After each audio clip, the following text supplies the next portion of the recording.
ہم نے اس کو دوبارہ نامور پیدا بنانا ہے. اس کے لیے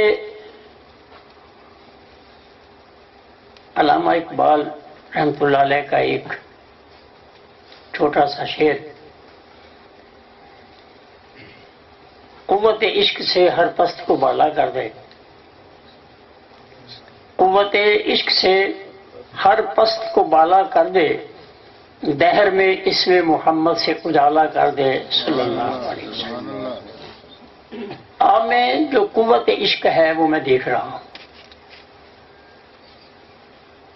دیر، بٹگرام، مانسیرا، ایبٹ آباد، جام پور، فیصل آباد، قصور، یہ بات لفظوں سے کہنا تو آسان ہے، اس کو عملی جامہ پہنانا کافی مشکل ہے.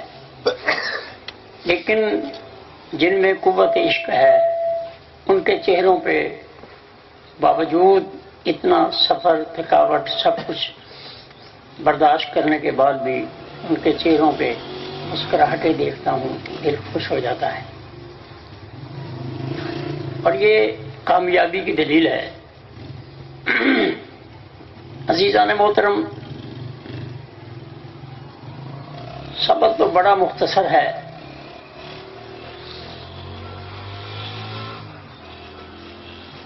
میں کوشش کروں گا کہ پچھلے سبق کو تھوڑا تھوڑا ساتھ ملاتا چلوں تاکہ آپ کو سمجھ آئے کہ کچھ باتیں تو اس کے ضمن میں ہیں اور اصل جو طب میں سکھانا چاہتا ہوں، آپ کو بتانا چاہتا ہوں، اس کے تو صرف 6 ہی سبق ہیں.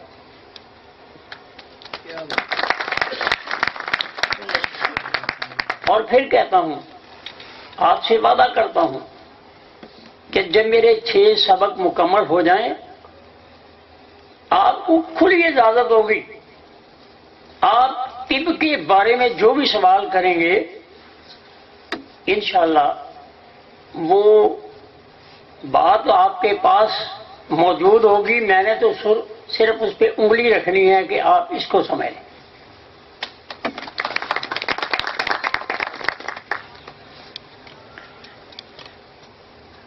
عزیزان محترم، سب سے پہلے آج تذکرہ ہوگا امور طبیہ کا. اس کے بعد ہم اس طرف آئیں گے کہ کچھ دوستوں کا سوال ہے کہ یہ قوت با جو ہے یہ کیا ہے. تیسری بات، بیٹے بیٹیاں کیسے پیدا ہوتی ہیں. اس کے بعد ہمارا جو سابقہ سبق ہے اس پہ تھوڑا سا تذکرہ ہوتے ہوئے ہم اپنے سبق کی طرف آئیں گے کہ حالت صحت کی جو نبض ہے اس کے بگڑنے کی، اس کے خراب ہونے کی، بیمار ہونے کی صورتیں کیا ہیں. ایک آدمی کسی گاؤں میں رہتا تھا، اس کا ایک دوست شہر سے اس کو ملنے کے لیے گیا. اس نے جا کے وہ گاؤں میں دروازہ کھٹکھٹایا تو اندر سے کوئی مائی صاحبہ آئے. انہوں نے پوچھا بیٹے کون ہو؟ اس نے کہا جی میں اپنے دوست سے ملنے کے لیے آیا ہوں، شہر سے آیا ہوں. اس نے کہا وہ شہر میں اپنی گاڑی لے کر گئے ہوئے ہیں، گڈ جس کو کہتے پچھلے زمانے میں. تو اس نے کہا کہ وہ کب واپس آئیں گے؟ تو اس جو جواب ملا وہ قابل غور ہے. اس مائی صاحبہ نے کہا کہ اگر وہ نزدیک والے رستے پر گئے ہیں تو پھر پتہ نہیں وہ کب واپس آئیں، اور اگر وہ دور والے رستے پہ گئے ہیں تو وہ فلاں ٹائم تک وہ ضرور پہنچ جائیں گے. اس نے کہا مائی صاحب بات سمجھ نہیں آئی. تو جو دور والا رستہ ہے وہاں سے تو اس نے اس ٹائم تک آ ہی جانا ہے، یہ تو ہم نے فائنل بات کر دی ہے. اور جو نزدیک والا رستہ ہے آپ نے کہا کہ وہ پتہ نہیں وہ کب واپس آئے. اس نے کہا بیٹے بات یہ ہے کہ جو نزدیک والا رستہ ہے وہ صاف ستھرا نہیں ہے، ٹوٹ پھوٹ کا شکار ہے، کہیں بھی گڑ پھنس سکتی ہے اور وہاں ہفتوں یا دنوں کا بھی انتظار ہو سکتا ہے. دور والا رستہ جو ہے وہ ذرا صاف سڑک ہے، وہ کل تک شام تک انہیں واپس آنا اس کا یقینی ہے. تو الحمدللہ یہ جو میں آپ کو 6 سبق دے رہا ہوں یہ رستہ بھی صاف ہے اور جلدی بھی آنے والا ہے.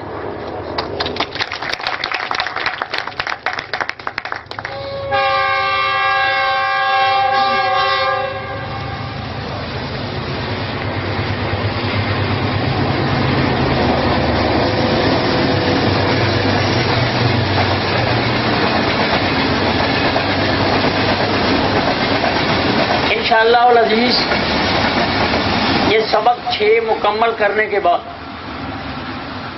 میں نہ کسی کی مخالفت کرنا مقصود ہے، نہ کسی کے معاملات میں ٹانگ پھنسانا میرا مقصود ہے. میرے پاس ایک اپنی چیز ہے، میرا حق ہے کہ میں اس کے بارے میں جو تعریف کروں کہ میری فلاں چیز میں یہ خوبیاں ہیں، یہ خوبیاں ہیں، یہ خوبیاں ہیں. کوئی آدمی مشتعل نہیں ہوگا. جب میں یہ کہوں نا کہ میرا موبائل تو بہت اچھا ہے، آپ کا تو بالکل کوٹگی نکمہ ہے، بیکار ہے، تو فوراً تلخی آ جائے گی. تو میں نے صرف اور صرف اپنی طب کی بات کرنی ہے کہ میرے پاس یہ چیز ہے، اس میں یہ فوائد ہیں، یہ سچائی ہے، یہ دیانتداری ہے، یہ قانون ہے، یہ ربط ہے، یہ ایک ضابطہ ہے. دوسرا آدمی جو اس کے پاس کوئی چیز ہے اس کو وہ اس کے سامنے رکھ کر دیکھ لے کہ کیا دونوں میں سے بہتر کون سی ہے. عزیزان محترم، 6 سبق. سب سے پہلے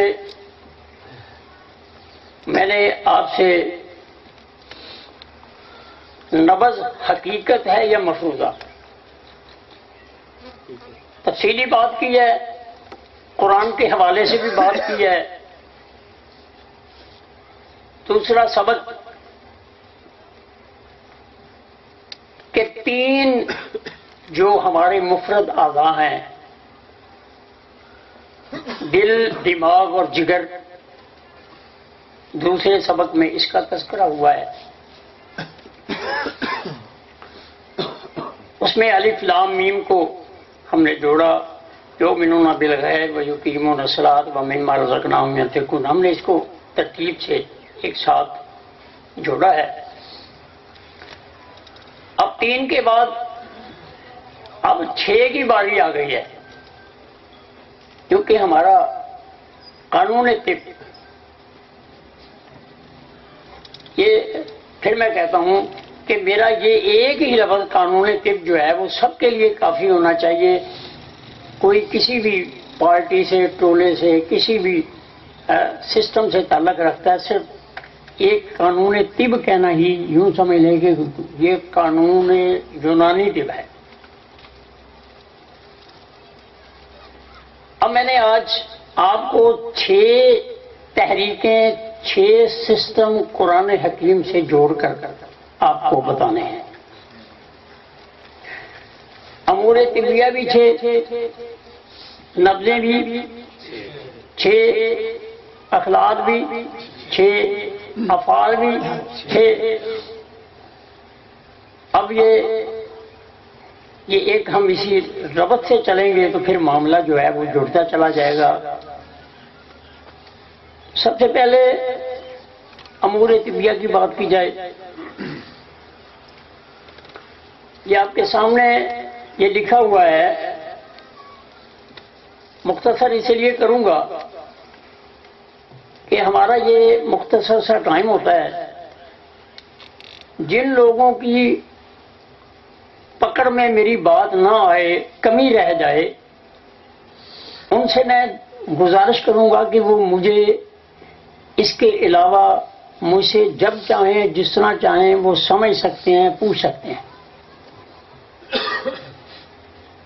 ہمارے جسم کے اندر جو یہ بڑھوتری ہو رہی ہے، جینے کا عمل ہے، جسم ہمارا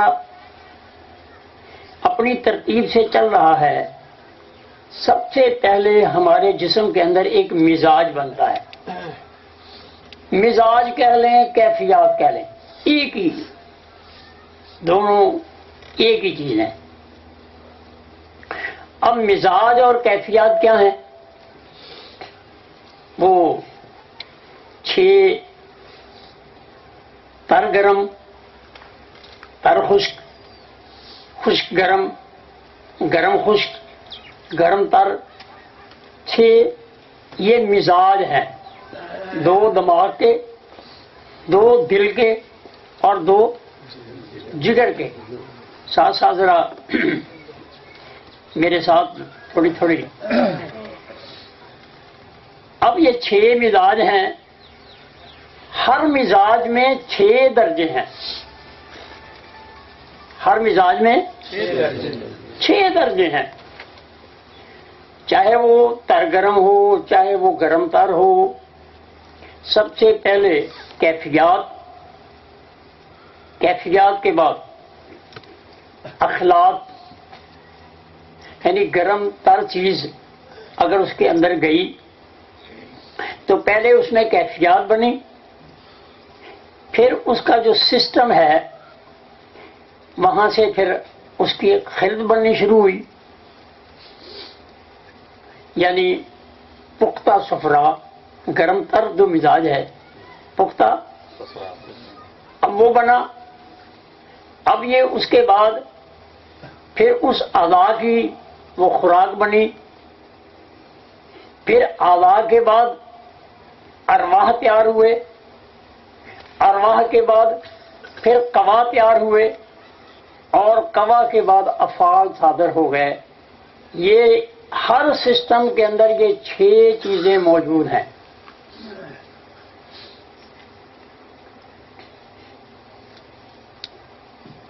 اب ہم نے ان 6 چیزوں کو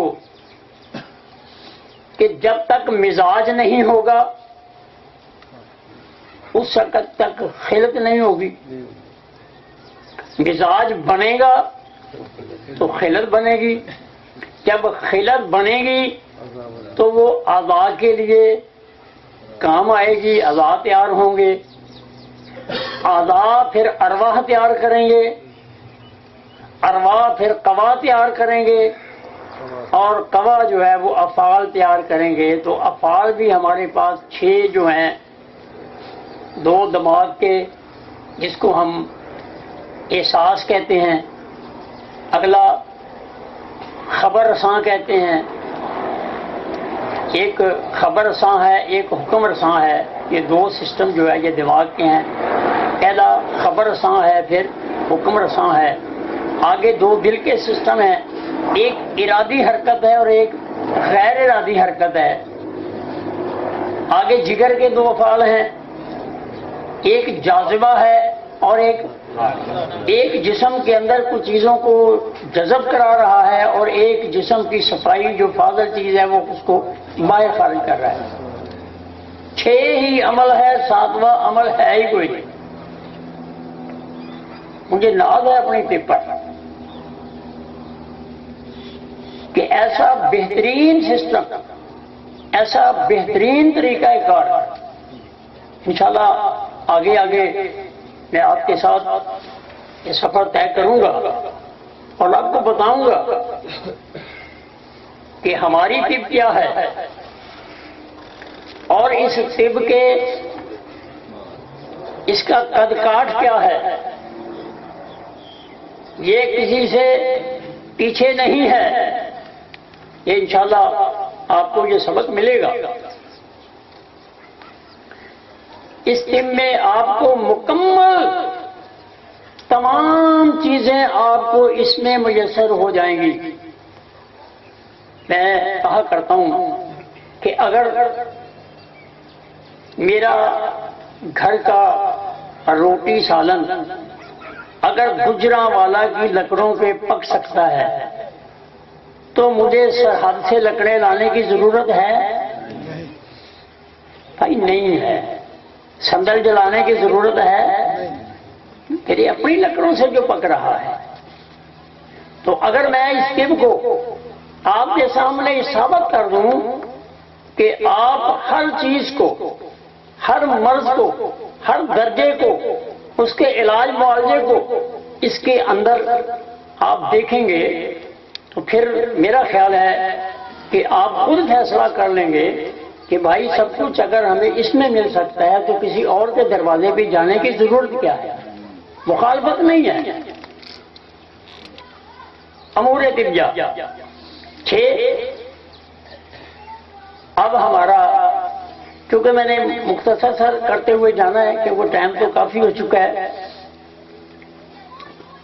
اب ہم نے کہنا ہے کہ قوت با کیا ہے. یہ جو میرے سبق ہیں ان کو مکمل کرنے کے بعد آپ کو ان سوالوں کی بھی ضرورت نہیں رہے گی، لیکن چلیں کچھ دوستوں کا تقاضا ہے کہ اس پہ کچھ بات ہونی چاہیے.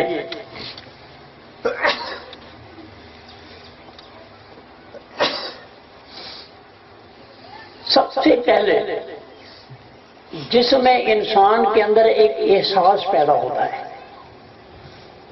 کہ میری بیوی ہے، میں تنہا ہوں، علیحدہ ہوں، سب کچھ ہے، اب مجھے اس کام کے لیے کچھ کرنا ہے. تو سب سے پہلے اسے کیا ہوا؟ احساس ہوا.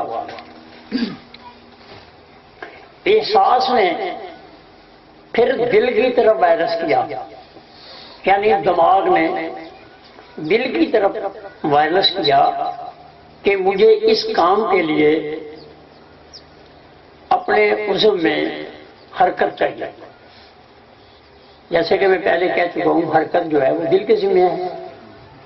اب وہاں پہلے ارادی حرکت اور اس کے بعد پھر وہ غیر ارادی ہو گئی. اب دل جو ہے وہ جگر کو وائرس کرتا ہے کہ یہاں حرکت تو میں نے پوری کر دی ہے، اب آپ اس میں قوت روانہ کریں. جگر وہاں قوت روانہ کرتا ہے، خون روانہ کرتا ہے، اور اس میں تناسل میں ایک گرمی خون وہاں ضرورت کے تحت آ جا رہا ہے. اب یہاں یہ 3 چیزیں مکمل ہو گئی. دماغ نے اپنا کام کیا، قلب و عضلات نے اپنا کام کیا، جگر و غدد نے اپنا کام کیا،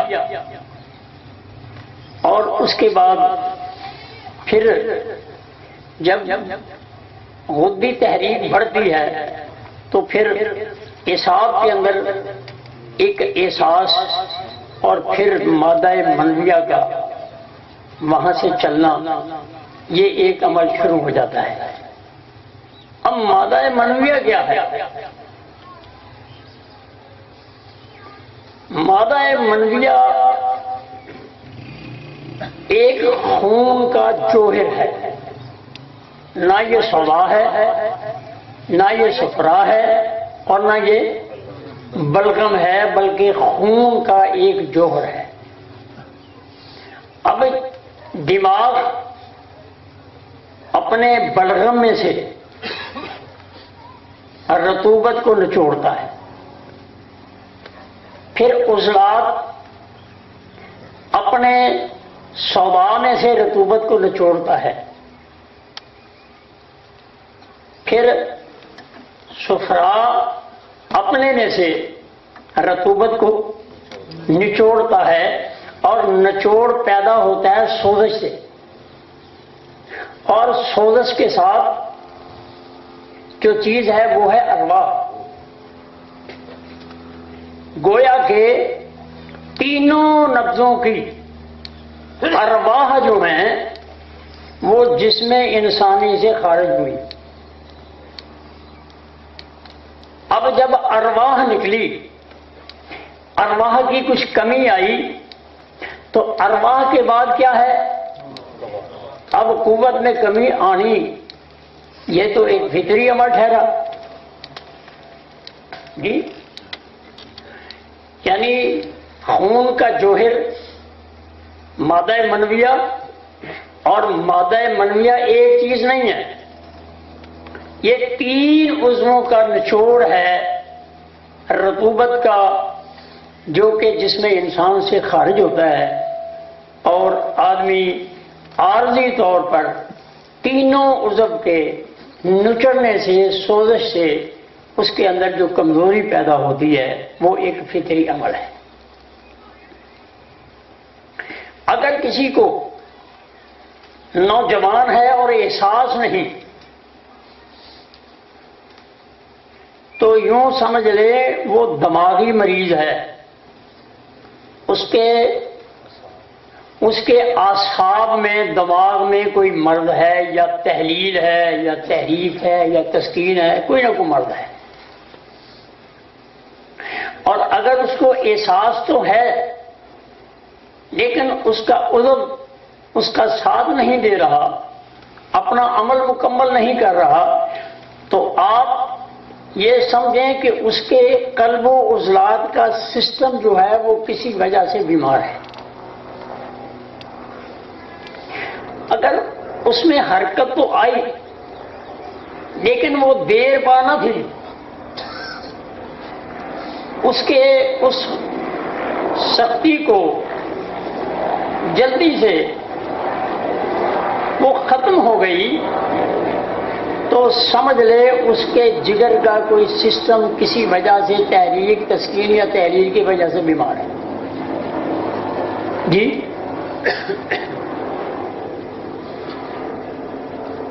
قوت اور ذوق یہ تمہارا اور میرا موضوع نہیں ہے، یہ ایک فطری عمل ہے.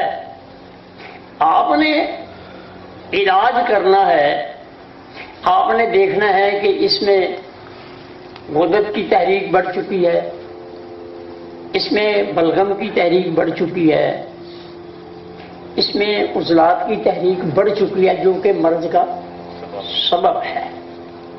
جب آپ نے اس سبب کو دیکھ لیا اور اس کے مطابق آپ نے مدارج مرض کو سمجھ لیا، پھر آپ نے مدارج ادویہ کو سمجھ لیا، تو آپ کو کوئی مجربات، کوئی تیر بہدف، کوئی آزمودہ ان نسخوں کی ضرورت نہیں پڑے گی.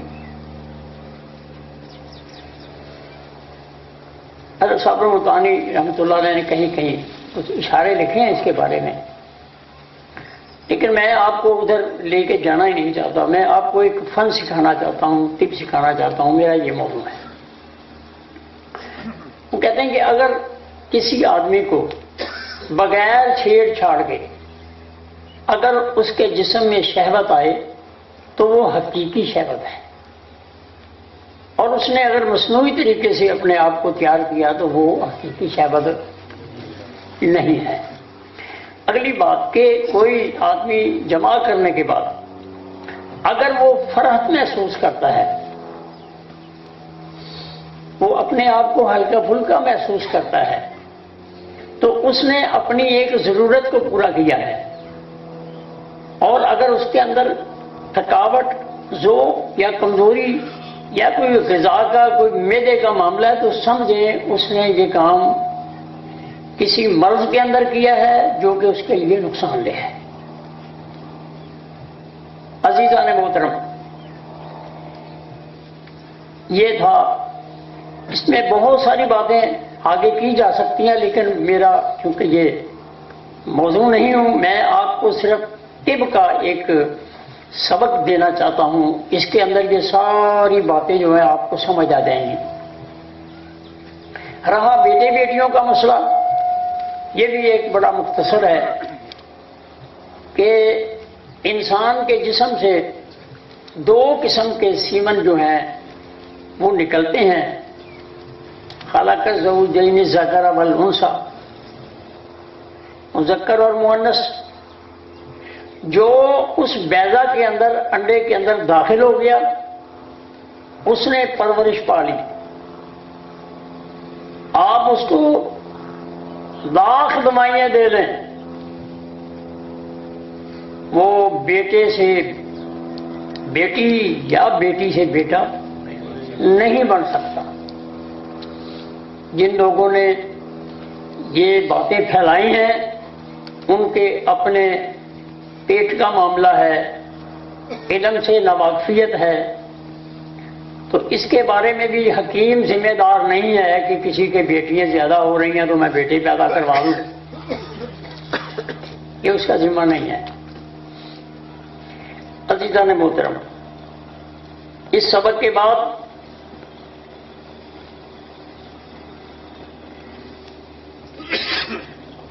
آپ نے نبض دیکھ کر یہ بتانے والا عمل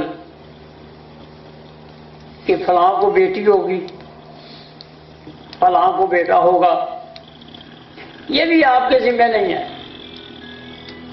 آپ صرف طبیب ہیں کسی کے بیماری کا علاج کرنے کے لیے۔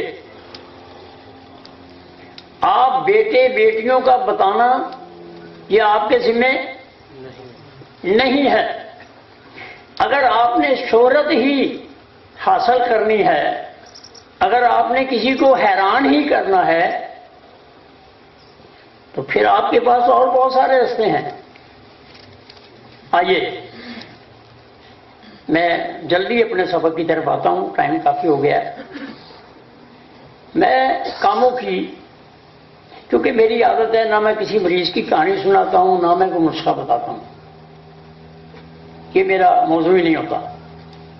یہ واقعہ صرف اس لیے عرض کر رہا ہوں کہ آپ میری اس بات سے ذرا مطمئن ہو جائیں اور آپ کے جسم میں بھی ایک قوت پیدا ہو جائے کہ یار یہ معاملہ جو ہے یہ زیادہ بہتر ہے۔ تو میں وہاں کسی عزیز سے ملنے کے لیے گیا، تو ان کے پڑوس میں ایک دکاندار، وہ کہنے لگا جی یہ وہ حکیم صاحب ہے جن کا آپ تذکرہ کرتے ہیں؟ انہوں نے کہا ہاں جی وہ ہے۔ تو آپ کے ساتھ بھی یہی معاملہ ہوتا ہے، جب کوئی سنتا ہے کہ حکیم صاحب ہیں تو وہ بائیں کھول کے آپ کے سامنے آتا ہے کہ لو جی میری بازو پکڑ لو۔ تو میں نے انہیں کہا بھی میں جس کام آیا ہوں میرا تو یہ کام نہیں ہے۔ انہوں نے جی پھر کی ہو جائے گا؟ وہ بھی کہنے لگے جی ہم نے ان کو آپ کے بارے میں بہت کچھ بتایا ہوا ہے، ذرا 2 منٹ کے لیے آپ کی ذرا سیٹسفائی کر دیں۔ اب میں نے دیکھا کہ ماحول کے مطابق اب میں جتنی بار کہوں گا یہ اصرار کریں گے، تو میں نے اس شخص کی نبض پکڑ لی۔ یہ سبق ہے، مشہوری نہیں کر رہا، آپ کے لیے سبق ہے۔ تو میں نے کہا کہ آپ کے بیوی کو جلندار لکوریا ہے، اس کی کمر درد کرتی ہے، آپ جب جمع کرتے ہیں تو اپنی بیوی کا جسم آپ کو بھٹی کی مانند، اور آپ جلدی سے فارغ ہوتے ہیں۔ اس نے کہا جی عجیب حکیم ہے، نبض میری پکڑی ہوئی ہے، باتیں میری بیوی کی بتا رہا ہے۔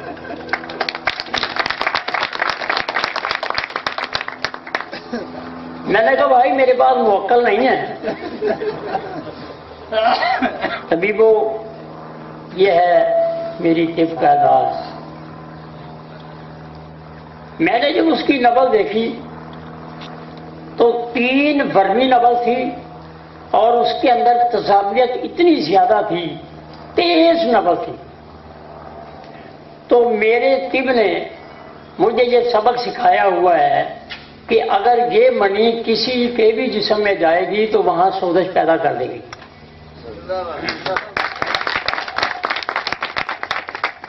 جی وہ حیران ہو گئے۔ تو اگر آپ نے شہرت ہی بنانی ہے تو بیٹے بیٹیوں کی بجائے ایسی شہرت بنائیں۔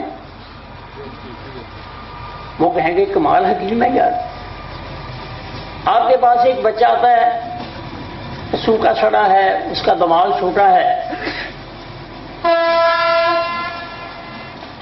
اس بچے کو دیکھتے ہوئے آپ کہہ دیں کہ جب یہ بچہ پیدا ہوا تھا اس کی والدہ کے رحم کے اندر غدی سوزش تھی، جی کیوں؟ اس کے رحم کے اندر سکیڑ تھا، بچے کو پوری طرح وہاں ماحول نہ ملنے کی وجہ سے وہ بچہ کمزور رہ گیا، اور غدی تحریک کی وجہ سے اس کا دماغ جو بننا تھا اعصابی تحریک وہ نہیں بن سکا، وہاں غذا ہی نہیں تھی، تو بچے کا سر چھوٹا رہ گیا۔ یہ ہے آپ کی طب، اس کو سیکھیں، آپ کا چرچا ہو جائے گا، آپ کی شہرت ہو جائے گی، آپ کامیاب معالج بنیں گے۔ عزیزان محترم، چند موٹی موٹی باتیں کر کے، کیا ٹائم ہو گیا؟ کوئی گل نہیں، کرو ٹائم کھلا ہی ہے تھوڑے واسطے، 40 منٹ کھل کے کرو۔ بسم اللہ جی، بہت مہربانی۔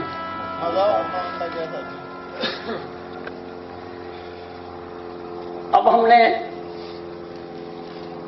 اپنے سبق کی طرف آ رہے ہیں۔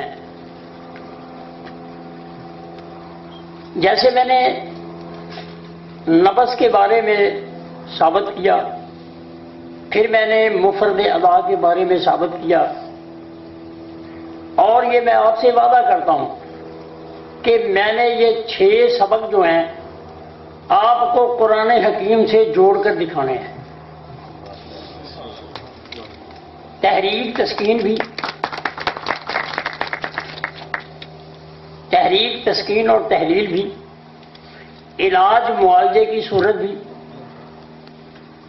اسباب ممرضہ بھی، پرہیز کا خاکہ بھی، اسی طرح قریب قریب، یہ نہیں کہ بڑی لمبی تفصیل، کیونکہ عالم دین تو ہوں نہیں بھائی، کہ علماء کا کام ہے، لیکن میں اپنی طب کو سمجھتے ہوئے آئیے آج ہم پہلے، کیونکہ ہم نے امور طبیہ 6 پڑھے ہیں، نبضیں ہم نے 3 پڑھی ہیں، اب 6 کی طرف آ رہے ہیں۔ اللہ فرماتے ہیں والذی خلق السماوات والارض فی 6 ایام، سمجھ آ گئی ہے جی؟ یہ زمین و آسمان، تو بھائی یہ زمین و آسمان تو اس انسان کے لیے بنے ہیں نا جی، اس کے 6 سسٹم ہیں، تو یہ 6 چیزیں اللہ نے استوار کی ہیں، بنائی ہیں۔ اب میں نے جب اپنے استادوں سے یہ سبق پڑھا تو انہوں نے کہا کہ اس کا معنی اور مفہوم یہ ہے کہ ایک رنگ کو اگر کہیں کر دیا جائے دوسرے رنگ کے لیے اس کا پہلے خشک ہونا ضروری ہے۔ اللہ کریم نے زمین و آسمان کو 6 مدارج میں پیدا کیا، ہمیں ایام کہہ کے ذرا سمجھا دیا گیا کہ یہ 6 اتوار ہیں، 6 اس کے درجے ہیں، 6 میٹل ہیں، یوں کہہ لیں، اس کو ایسے پیدا کیا گیا ہے۔ حالانکہ اللہ اکبر فرماتے ہیں انما امرہ اذا اراد شیئا ان یقول له کن فیکون۔ اگر آج آپ سے کوئی غیر مذہب آدمی یہ سوال کرے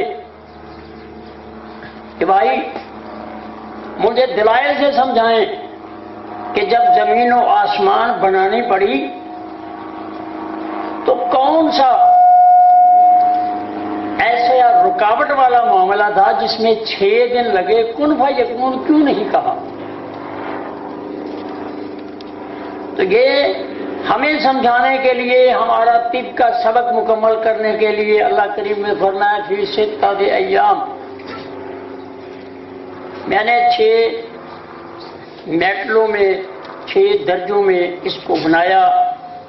والذی خلق السماوات والارض فی 6 ایام یہ سورج چاند ستارے ہے ضیاء کے واسطے، سارا جہاں تیرے لیے اور تو خدا کے واسطے۔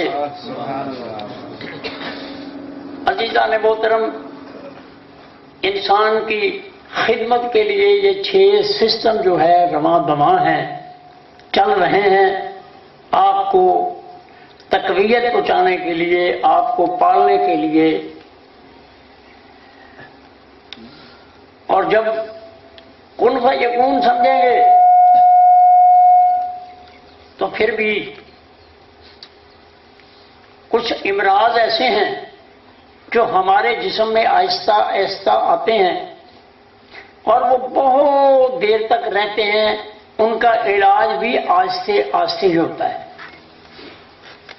اور کچھ امراض ایسے ہیں کہ وہ فوری ہی آتے ہیں اور ان کا فوراً ہی علاج ہو جاتا ہے۔ تھوڑی سی تشریح کر دوں۔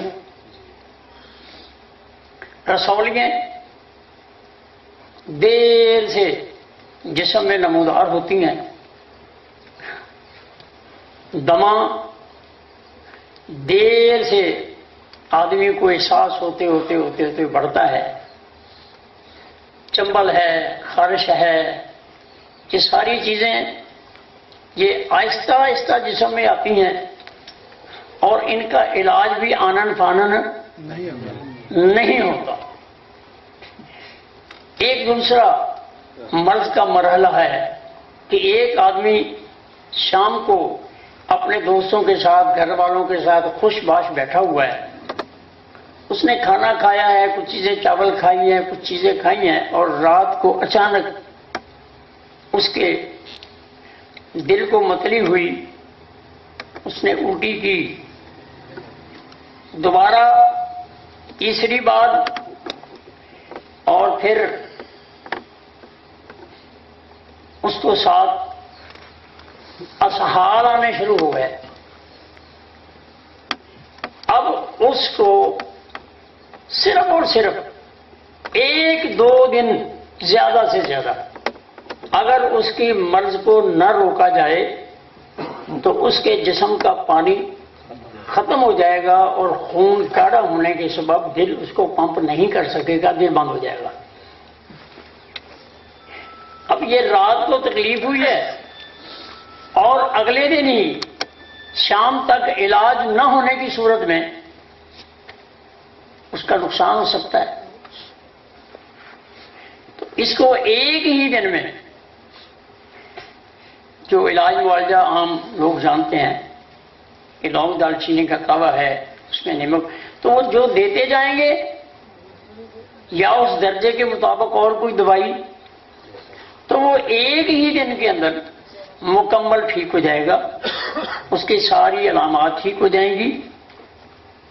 تو یہ تھا ایک جلدی کا علاج، مرض بھی جلدی میں آیا ہے اور علاج بھی۔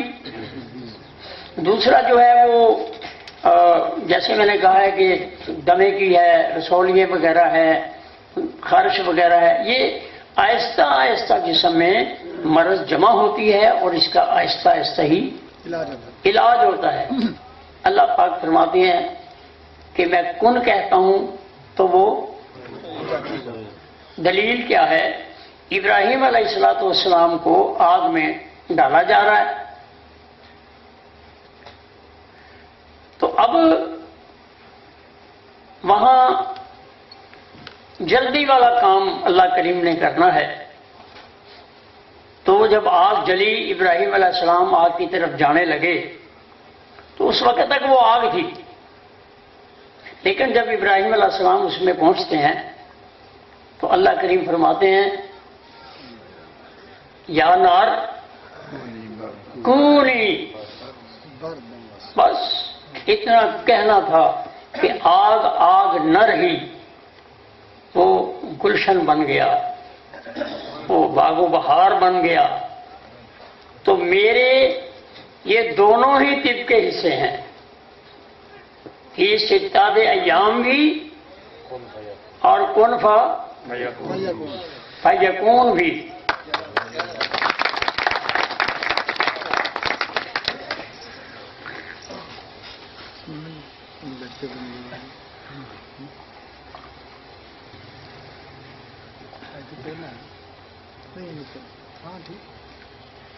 اب اس کے بعد اگلا سبق بھی ہے اور پھر آپ کے سوال و جواب بھی. میرا دل چاہتا ہے کہ آپ جتنا پوچھیں گے اتنا اس میں بہتری آئے گی. صحت کی نبضیں، عمر کی نبضیں. اگر ایک نوجوان اس کی صحت والی نبض خشک گرم ہے، عورت وہ نہ بھی کہیں گے تو کام چل جائے گا بھائی. عورت کی نبض اگر جوانی میں گرم خشک ہے، حاملہ کی زچگی کے قریب اس کی نبض گرم تر ہے، چھوٹے بچے کی، دودھ پینے والے بچے کی نبض اگر تر گرم ہے، اس کے بعد اس نے دودھ چھوڑا ہے، اس کی نبض تر خشک ہے، اور پھر وہ ذرا بوٹیاں کھانے لگا ہے، ذرا بلوغت کی طرف آ گیا، اس کی نبض خشک تر ہے. تو یہ 6 نبضیں صحت والی. سب سے پہلے جب آپ کے پاس مریض آنا ہے تو آپ نے دیکھنا ہے کہ یہ کس عمر میں ہے اور اس کی صحت والی نبض کون سی ہونی چاہیے.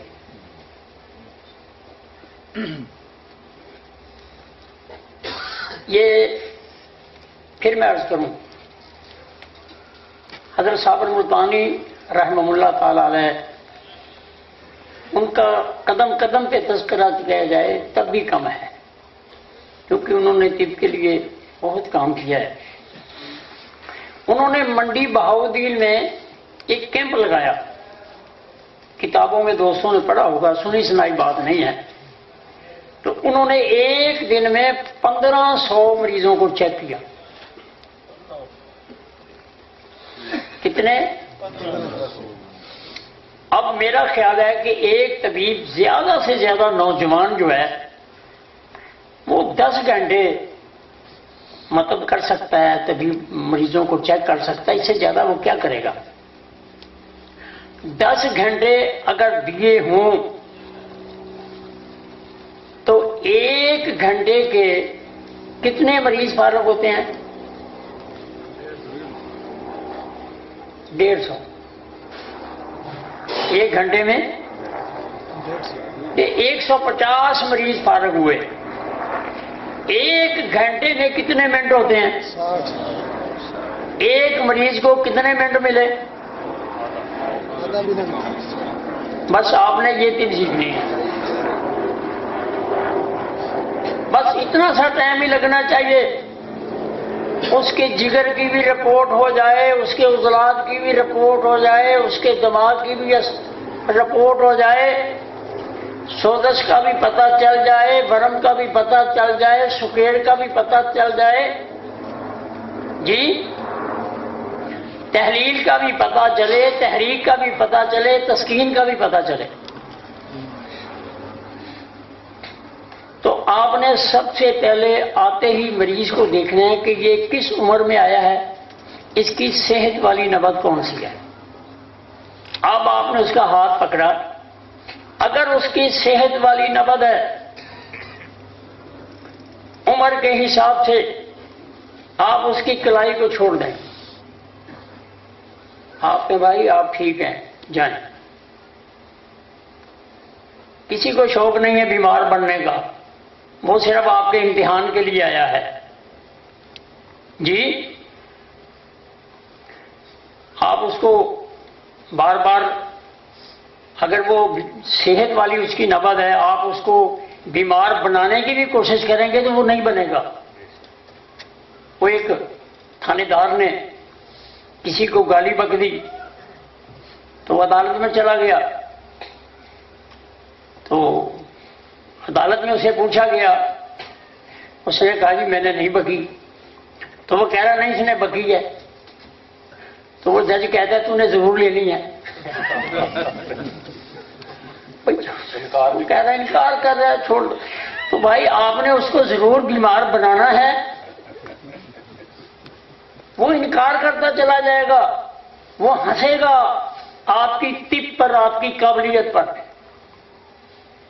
اگر اس کی صحت والی نبض عمر کے لحاظ سے درست ہے، صحیح ہے، آپ اس کی کلائی چھوڑ دیں۔ اور اگر کوئی کیفیاتی معاملہ ہے تو اسے کہہ دیں کہ بھائی آپ یہ تھوڑا سا کعبہ وغیرہ پی لیں، آپ ٹھیک ہیں یار۔ اب صحت والی نبض اگر اس کی واقعی بگڑ گئی ہے، اب آپ کو اگلا درجہ سامنے آئے گا۔ اگر اس نوجوان کی نبض خشک گرم نہیں ہے تو اس کی پہلے میں 2 صورتیں بیان کروں گا کہ اس نے اعصابی چیزوں کا استعمال زیادہ کیا، تری والی چیزیں اس نے زیادہ لی ہیں، اب اس کی نبض جو ہے وہ صحت والی، وہ تسکین میں آ گئی ہے۔ سمجھ آ رہی؟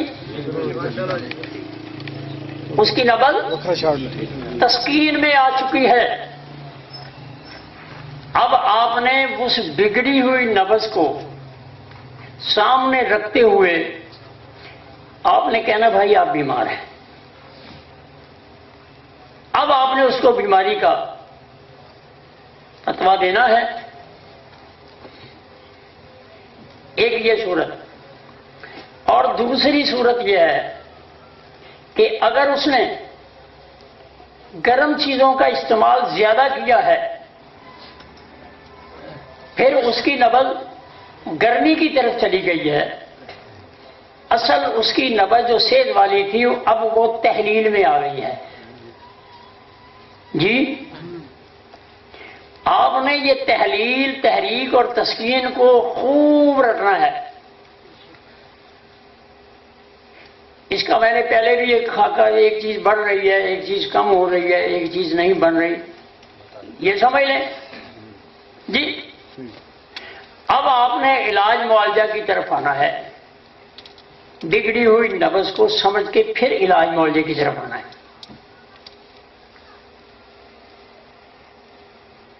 یعنی ہر بگڑی ہوئی نبض، اس کی 2 صورتیں تو میں نے آپ کے سامنے رکھ دی ہیں کہ اگر وہ اعصابی چیزیں زیادہ کھائے گا، دوسری چیزیں وہ نہیں کھائے گا، تو اس کی نبض ایک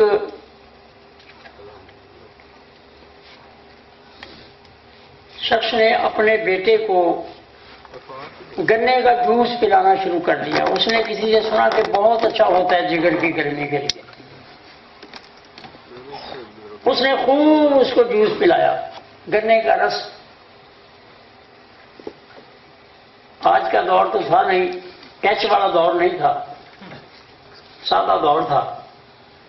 اس نے بھی پرواہ نہیں کی، نوجوان ہوا، شادی ہو گئی، بیوی بھی اسی ماحول کی تھی، اس نے بھی کہا کوئی بات نہیں، نہیں تو نہ صحیح۔ آج تو چند لمحے بھی نہیں گزرتے جی ڈھنڈورا پٹ جاتا ہے۔ بہرحال کافی عرصے کے بعد ان کے گھر میں ایک جانور جوان ہوا، تو اس نے وہ حرکتیں کرنی شروع کی، تو وہ صاحب کہنے لگے کہ بھائی اس کو آپ کھسی کروا لیں۔ تو اس بہو نے مشورہ دیا کہ ابا جان اتنی تکلیف اس کو دینے کی کیا ضرورت ہے، اس کو آپ گنے کا رس پلایا کریں۔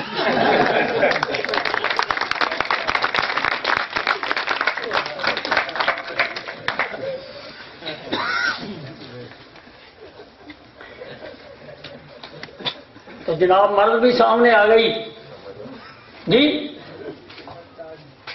تو ہوا کیا کہ بھائی عضلات تسکین میں تھے،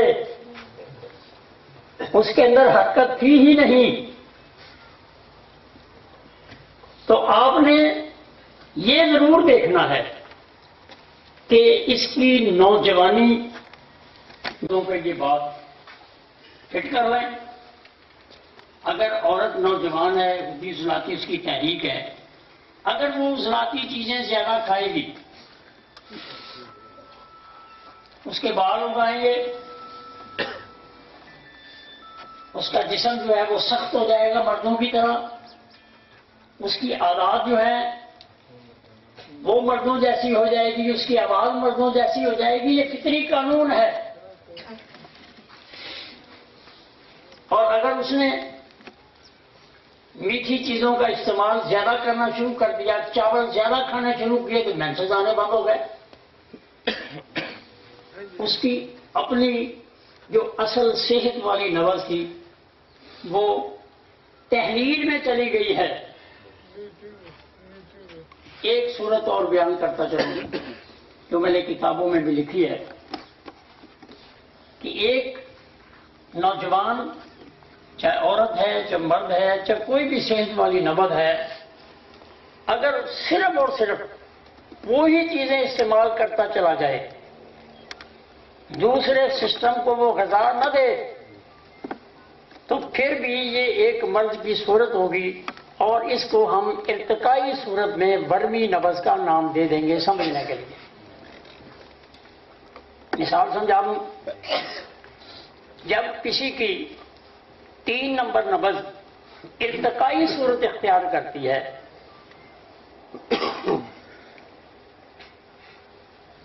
تو پھر اس کے اندر ایک گرمی کا عنصر بھی پیدا ہوتا ہے جو کہ فطری طور پر وہ نہیں ہے. اور جو ہم اس کو نبض یعنی عضلاتی خودی یا گرم خشکی کہیں گے، لیکن اس کا رنگ پیلا، جس کی نبض غدی عضلاتی ارتقائی صورت میں نہیں، ویسے اس نے چیزیں کھائی ہیں تو اس کو یرکان ہو جائے گا، پیلا یرکان. اس کو بھی ہم غدی نبض کہیں گے اور اس کو بھی غدی کہیں گے. وہ ارتقائی شکل میں، اور یہ اس کے خود غذائیں لینے سے، کچھ چیزیں کرنے سے اس کو یرکان ہو گیا ہے. تو یہ ایک برمی صورت جو ہے، ارتقائی صورت جو ہے، یہ بھی اس کا حصہ ہے. تو کچھ لوگ کہتے ہیں جی ہمیں کالا یرکان ہو گیا ہے، تو وہ اب کالا بھی ہو یرکان بھی ہو جی، طبیب تو پریشان ہو جائے گا، بھائی یرکان کا تو رنگ پیلا ہے اور آپ کا رنگ تو پیلا نہیں ہوا. تو وہ ارتقائی صورت میں وہ نبض جو ہے وہ آگے آ گئی ہے، تو اس کو ہم برمی نبض، ارتقائی صورت کی نبض ہم اس کو کہیں گے. اور اس کا علاج جو ہے وہ جیسے وہ پیلے یرکان والا ہے اسی شکل میں اس کا علاج کریں گے. لیکن یہ علاج معالجہ آگے جا کے آپ کو سمجھ آئے گا، جہاں میں اس کے مدارج اور مدارج ادویہ آپ کو سمجھاؤں گا وہاں آپ کو سمجھا دوں گا. عزیزان محترم، ٹیسٹوں کا خوب چرچا ہے، میں بھی سنتا ہوں. اللہ ان کو بھی شاد باد رکھے. لیکن اگر آپ صحیح طبیب بن گئے تو کسی کو ٹیسٹ کرانے کی محتاجی نہیں ہوگی.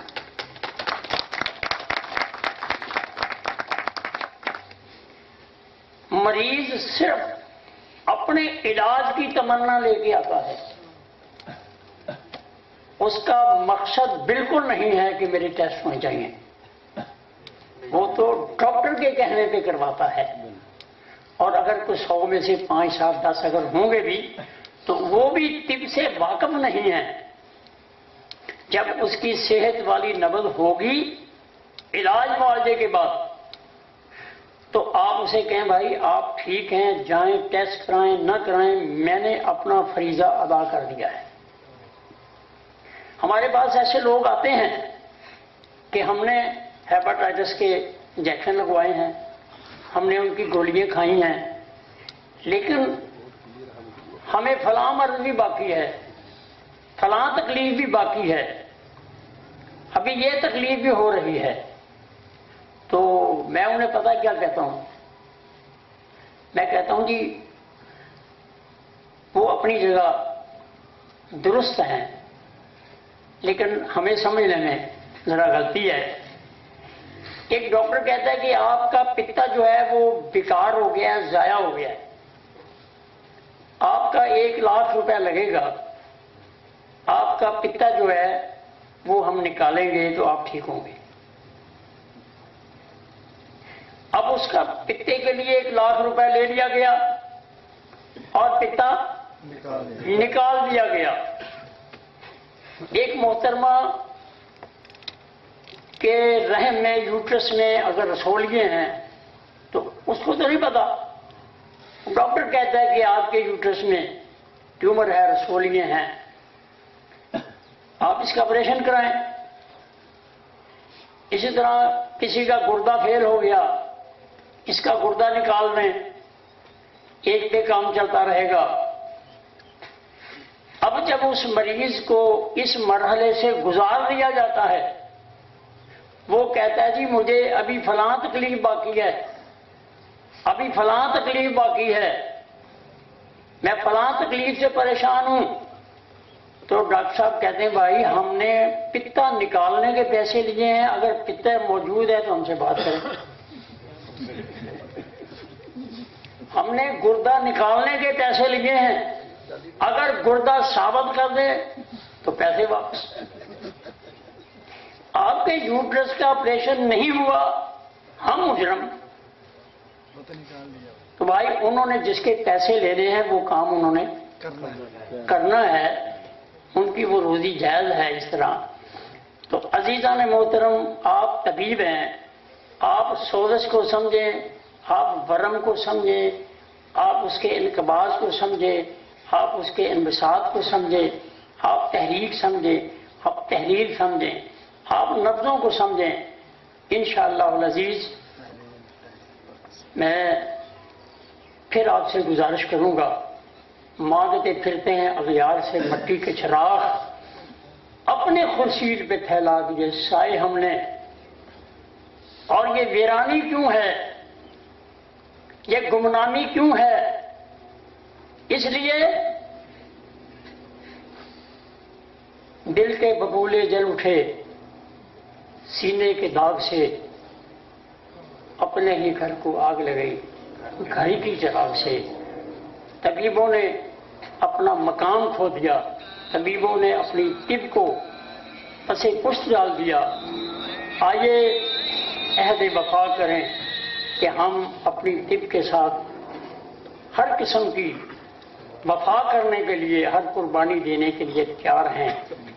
اللہ آپ کا اور میرا حامی و ناصر ہو۔ جو احباب و دوست دور دراز سے اس سبق کے لیے آئے ہیں، اللہ سے دعا گو ہوں اللہ ان کے دامن کو اس سبق سے، طب سے اللہ بھر دے۔ وما علینا الا البلاغ المبین۔